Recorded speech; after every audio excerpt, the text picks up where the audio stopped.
ದೇವರ ನಾಮಕ್ಕೆ ಸ್ತೋತ್ರವಾಗಲಿ. ಇಂದು 50 ದಿನಗಳ ಮಹಾ ಉಪವಾಸ ಕಾಲದ ಆರಂಭದ ಭಾನುವಾರ ದಿನದ ಬೆಳಗಿನ ಜಾವದಲ್ಲಿ ಧ್ಯಾನಕ್ಕಾಗಿ ನೇಮಕವಾಗಿರುವ ವೇದ ಭಾಗವು ಮತ್ತಾಯನ ಬರೆಸುವ ವಾರ್ತೆ 26ನೇ ಅಧ್ಯಾಯ 26ರಿಂದ 29 ತನಕ ಇರುವಂಥ ವಚನಗಳು. ಈ ವೇದ ಭಾಗದಲ್ಲಿ ನಾವು ನೋಡುವಾಗ ಯೇಸು ಕ್ರಿಸ್ತನ ತನ್ನ ಶಿಷ್ಯರ ಸಂಗಡ ಮಾಡಿದ ಕಡೆಯ ಭೋಜನ ಎಂಬುದಾಗಿ ನಾವು ನೋಡುತ್ತೇವೆ. ವಿಶೇಷವಾಗಿ ಪಸ್ಕದ ಊಟಕ್ಕಾಗಿ ಯೇಸು ಕ್ರಿಸ್ತನು ತನ್ನ ಶಿಷ್ಯರನ್ನು ಕರೆದು ಒಂದು ವಿಶೇಷವಾಗಿರುವಂಥ ಮನೆಯಲ್ಲಿ, ಮಾಳಿಗೆಯ ಮನೆಯಲ್ಲಿ ಪಸ್ಕದ ಊಟಕ್ಕಾಗಿ ಸಿದ್ಧ ಮಾಡಲು ಶಿಷ್ಯರಿಗೆ ಅಪ್ಪಣೆ ಕೊಟ್ಟಂಥ ಒಂದು ವೇದ ಭಾಗವನ್ನು ನಾವು ಈ ಭಾಗದಲ್ಲಿ ನೋಡುತ್ತೇವೆ.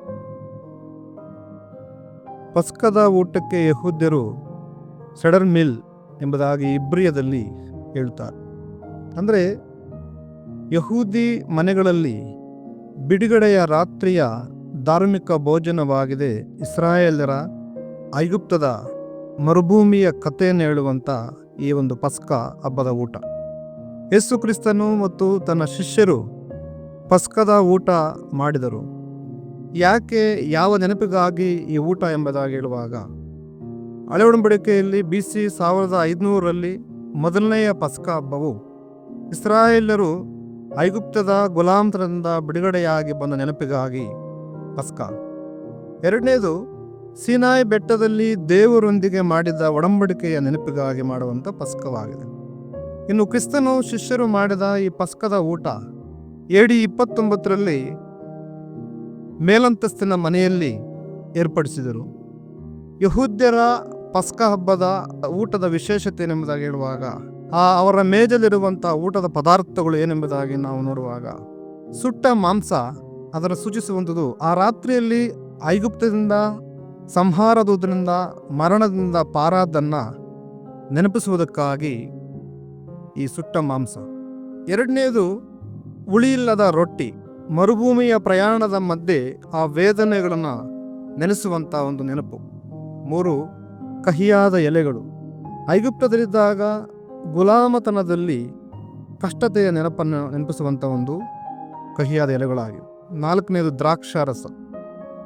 ವಿಮೋಚನಾ ಕಾಂಡದಲ್ಲಿ ನಾವು ಓದುವಂಥ ಪಸ್ಕ ಹಬ್ಬದ ಊಟದಲ್ಲಿ ಈ ದ್ರಾಕ್ಷಾರಸ ಇಲ್ಲ. ಕಾಲಾಂತರದಲ್ಲಿ ಯಹೂದ್ಯರು ಪಸ್ಕ ಹಬ್ಬದ ಊಟಕ್ಕೆ ದ್ರಾಕ್ಷಾರಸವನ್ನು ಸೇರಿಸುತ್ತಾರೆ. ಹಾಗೆ ಯಹೂದ್ಯರು ಅವರ ಎಲ್ಲ ಹಬ್ಬಗಳಿಗೂ, ಧಾರ್ಮಿಕ ವಿಶೇಷ ದಿನಗಳಿಗೂ ಈ ದ್ರಾಕ್ಷಾರಸ ಪದ್ಧತಿಯಾಗಿ ಕಾಲಾಂತರದಲ್ಲಿ ಅವರು ಮಾಡಿದರೆಂಬುದಾಗಿ ನಾವು ನೋಡುತ್ತೇವೆ.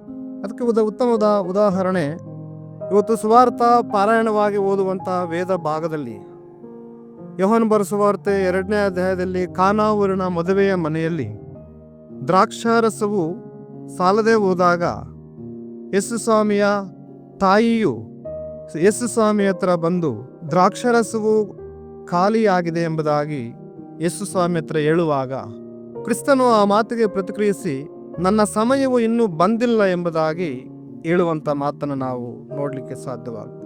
ಆದರೆ ಮತ್ತಾಯನ ಬರೆಸುವ ವಾರ್ತೆ 26ನೇ ಅಧ್ಯಾಯದಲ್ಲಿ ಯೇಸು ಸ್ವಾಮಿ ಹೇಳುವಂಥ ಮಾತು, ನನ್ನ ಕಾಲವು ಸಮೀಪವಾಯಿತು ಎಂದು ಹೇಳುತ್ತಾ ಪಸ್ಕಕ್ಕೆ ಸಿದ್ಧಪಡಿಸಿರಿ ಎಂಬುದಾಗಿ ಪಸ್ಕದ ರಾತ್ರಿಯಲ್ಲಿ ಶಿಷ್ಯರಿಗೆ ಹೇಳಿದಂಥ ಮಾತನ್ನು ನಾವು ನೋಡುತ್ತೇವೆ. BC 1500ರ ಹಳೆ ಒಡಂಬಡಿಕೆಯ ಪಸ್ಕ ಹಬ್ಬದ ರೀತಿಯ ಊಟ ಅಲ್ಲ, ಕ್ರಿಸ್ತನು ಶಿಷ್ಯರೊಟ್ಟಿಗೆ ಮಾಡಿದ ಪಸ್ಕದಲ್ಲಿ ನಾವು ನೋಡುವಂಥದ್ದು. ಈ 4 ಪದಾರ್ಥಗಳು ಅಲ್ಲ, ಬದಲಾಗಿ ಕ್ರಿಸ್ತನು ಶಿಷ್ಯರೊಟ್ಟಿಗೆ 2 ಮಾತ್ರ ಉಪಯೋಗಿಸ್ತಾನೆ. ಅದು ನೆನಪು, ಇದು ನೂತನ ಒಂದು ಒಡಂಬಡಿಕೆ ಎಂಬುದಾಗಿ ಶಿಷ್ಯರಿಗೆ ಕಲಿಸುವಂಥ ಒಂದು ಪಸ್ಕದ ರಾತ್ರಿಯ ಊಟದ ವಿಶೇಷತೆ.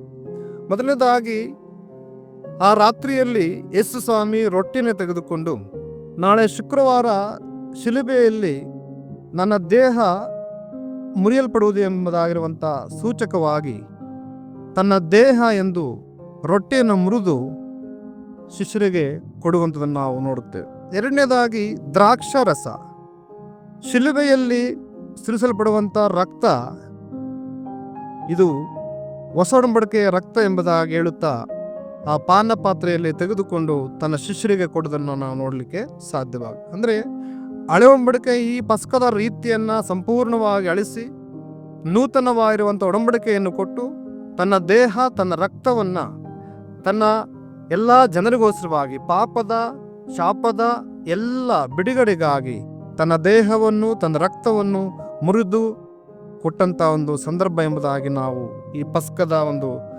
ಸಂಸ್ಕಾರದಲ್ಲಿ ನಾವು ನೋಡಲಿಕ್ಕೆ ಸಾಧ್ಯವಾಗುತ್ತೆ. ಅದು ಒಂದು ಸಂಸ್ಕಾರವಾಗಿ ಮಾರ್ಪಡಿಸಿದನು ಕ್ರಿಸ್ತನೆಂಬುದಾಗಿ ನೋಡುತ್ತೇವೆ. ಇದು ಕ್ರಿಸ್ತನ ಬಲಿದಾನವಾಗಿತ್ತು ಎಂಬುದಾಗಿ ನಾವು ನೋಡುತ್ತೇವೆ.